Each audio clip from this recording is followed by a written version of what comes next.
Good morning, my little pomfrets. How are you today? It's wee Paddy back at you with a video that I'm really going to enjoy making because it's something that's talked about a lot, but I just want to get not in depth, but I just want to talk about it a little bit more, and especially for those who maybe haven't delved into either or of this category of knife. There's a lot of people who are just into our modern knives and we're quite happy there, and that's great. For the first 2 years of my knife collecting proper and my knife reviewing, I concentrated on modern knives. I have over this last 2 years built up a large collection of traditional knives, and my modern knives have really gone depreciated in number by quite a lot. And I consider myself more a traditional man than I do a modern man. But today I want to talk about modern slip joints.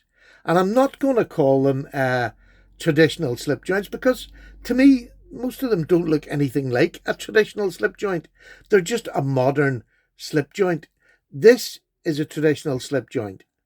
And the difference between this and this, if you can see on this one, it's got screwed construction. Still has a back spring, although there is also detent ball ones now, which are just coming into fashion. I have one of them to show in my top 5, which is excellent. But on the whole, I don't particularly like them because they're never got a strong enough detent.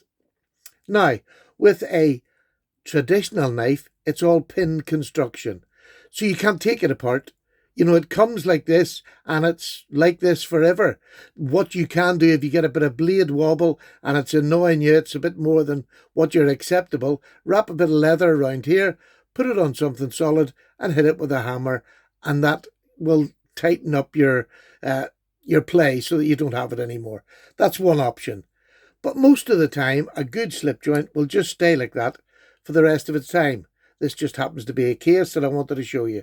So you can have one back spring or two back springs or three back springs and sometimes even more, especially on the likes of your traditional Swiss Army knives. They maybe have a selection of maybe 4 or 5 springs, but they're all sprung and they're all pinned. You can't take them apart. And a modern is screwed construction, so you can take it apart. You can adjust the pivot strength. You don't have to hit it with a hammer. But, I mean, that's what makes it more modern. Now, they're two completely different genres. I mean, I don't put them... This, to me, is my passion. These, to me, are extremely good knives. I'm going to take this away now.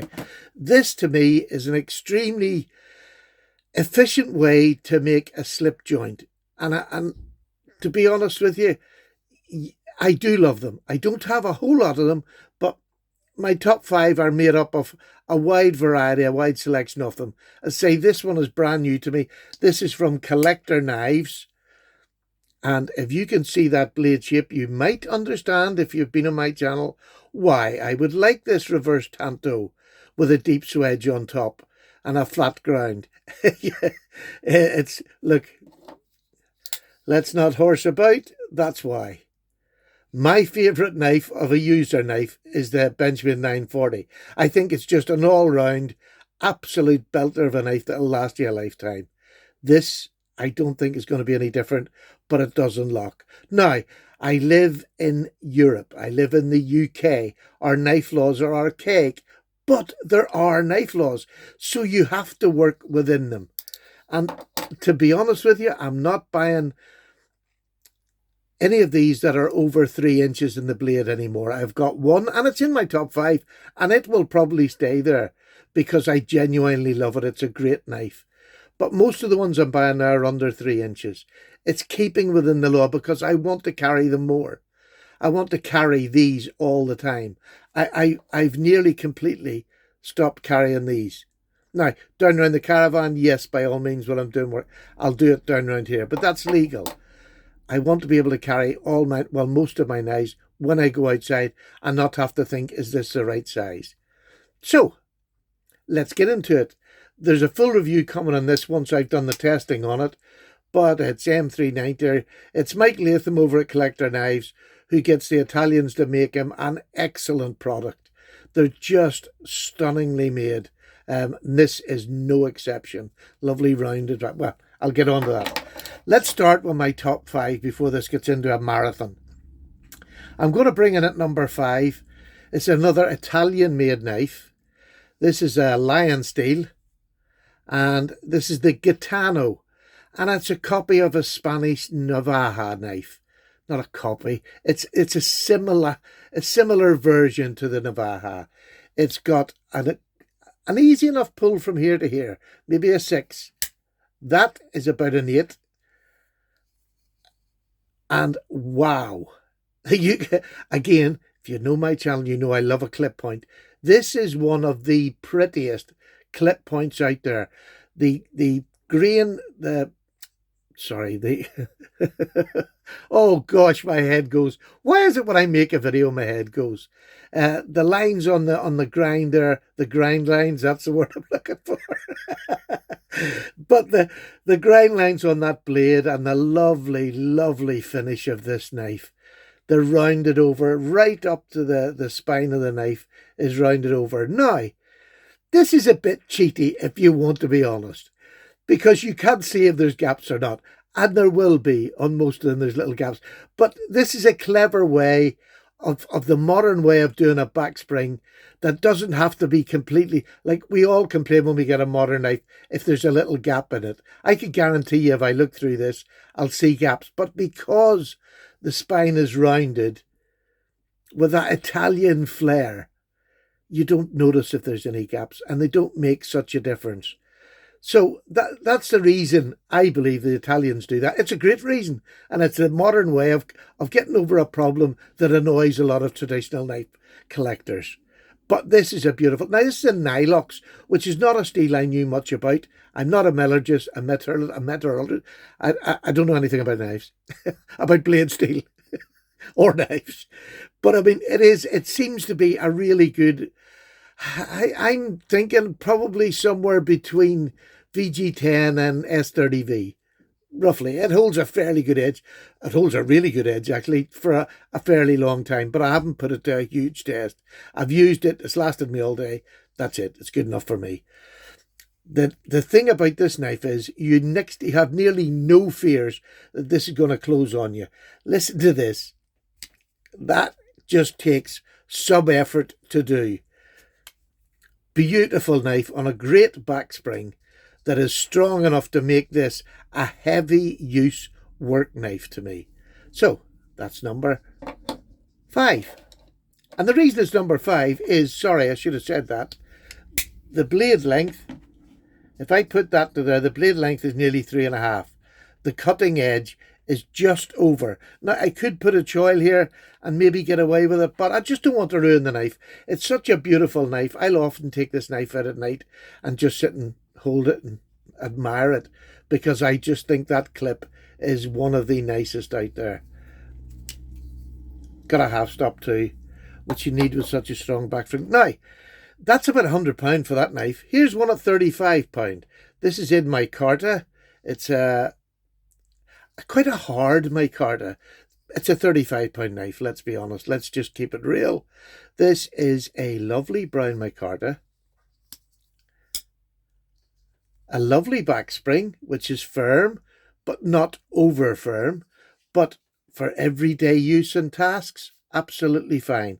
It's not going to break on you. The little fault that would keep this down is, yes, there's a half stop, but you're going to get cut if you keep there when you're pushing the half stop. So you have to move your hand out of the way, push it to the half stop, and then down. That's the only thing that lets us down. But look, this is a light EDC use knife. I'm never going to have anything that's going to bounce off the back of this and close it in my finger. And as long as I'm pushing, all the pressure is coming back and not forward. That's the use of a slip joint. And I say this every time, but it's more for people who don't use slip joints, that are not used to them, especially the younger ones among us who weren't brought up with them. I was brought up with them, so I can use them. Lanyard hole in the back of this one, which is, again, a more modern, not completely modern, but it is a more modern thing to have lanyards on your knives. This has got a lovely recurve, absolutely beautiful recurve on it. So for cutting rope or cord or string, absolutely cracking. good point on it. And it's made with 440C, one of my favourite steels for a budget knife. And at £35, that's probably one of the best modern slip joints that I think you can get. I know this will be moving out of the top 5 because of the knife that I've just showed you, the collector knives. But it is just a lovely knife, and it's £34. And these aren't necessarily a price thing, but to be honest with you, they are, because they've got better steels on them, and they're a modern slip joint.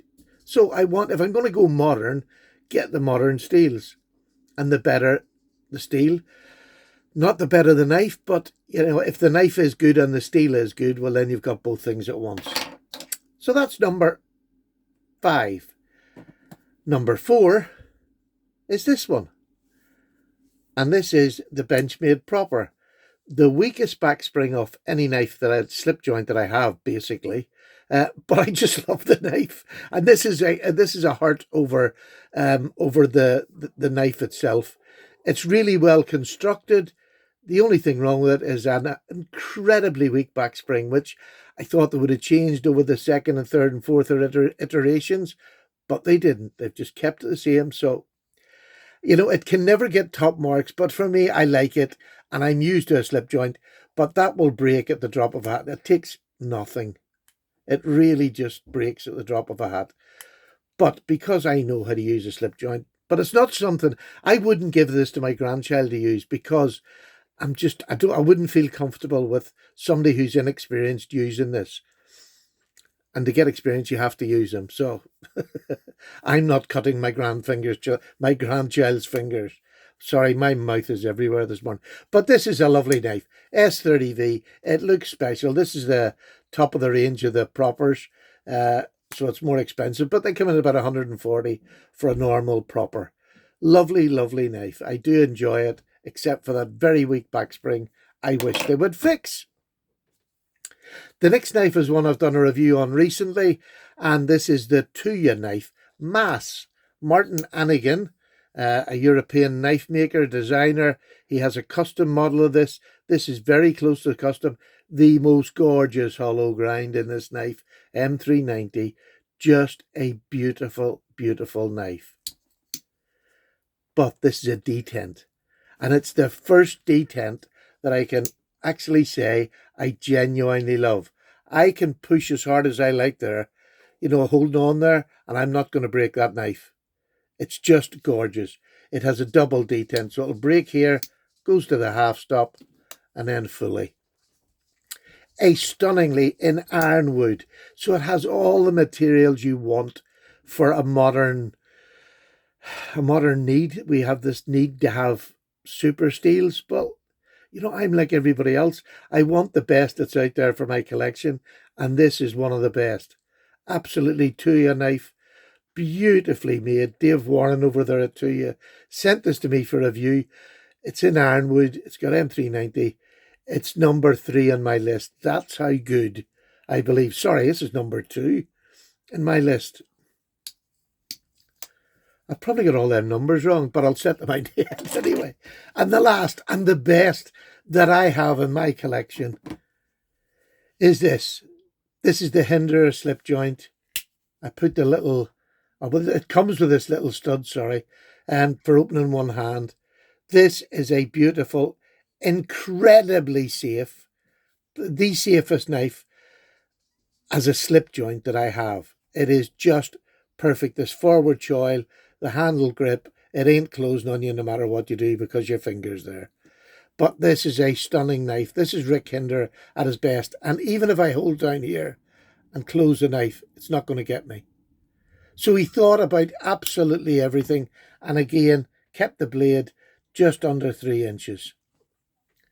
Beautiful knife, XM18. Obviously smaller and thinner, more agile than his big, heavier ones that are more of nearly a work knife. This, to me, is a posh carry. Never mind anything else. This looks beautiful. And the beautiful G10, the way it is done is first class. Absolutely first class. Enough grip, but yet not enough to annoy your pockets. I love this. I love the clip on the Hinderer, even though it's not a deep carrier. I really do love it. And you'll find a lot of the modern knives will have a clip on them. But that's not what I consider the slip joint version. Or that's why I don't like calling them modern traditionals, because an old traditional slip joint does not have a clip on it, per se. It just doesn't have a clip. These do, some of these do have clips on them, and it's fantastic for everyday modern use. But that is just my favourite knife, and it's quite sentimental. So I'm going to leave it at that. So there's number one. I'll go through these. There's number two. There's number three. And number four. And number five. So this bolus from Collector Knives will be in this top five probably within a week. I wonder which one it's going to replace. Will it be this one, or this one? Because them top two are staying. So it'll be one of them three. And, you know, I keep thinking of this one, but as a slip joint, I prefer this in use over this, but I prefer the materials and just the look of this knife over this. This one's over 3 inches, but let me know what you think down below. Which one would you replace this with? Because I know it's going to replace it. It is an amazing, beautiful grip on this. Absolutely stunning. And the blade shape is just... It's a slip joint Benchmade 940, to be honest with you. I just think it is beautiful. Now, it's not a copy, but you know what I mean. That blade shape, the reverse tanto, I just love. And I love the belly on this too. Absolutely beautiful knife. So there you go. I hope you find that a little bit interesting. That's my take on modern slip joints. Not modern traditional, they're just modern slip joints. This might be the only one that's near traditional because it is, you know, a look-alike the old Navaja Spanish knife.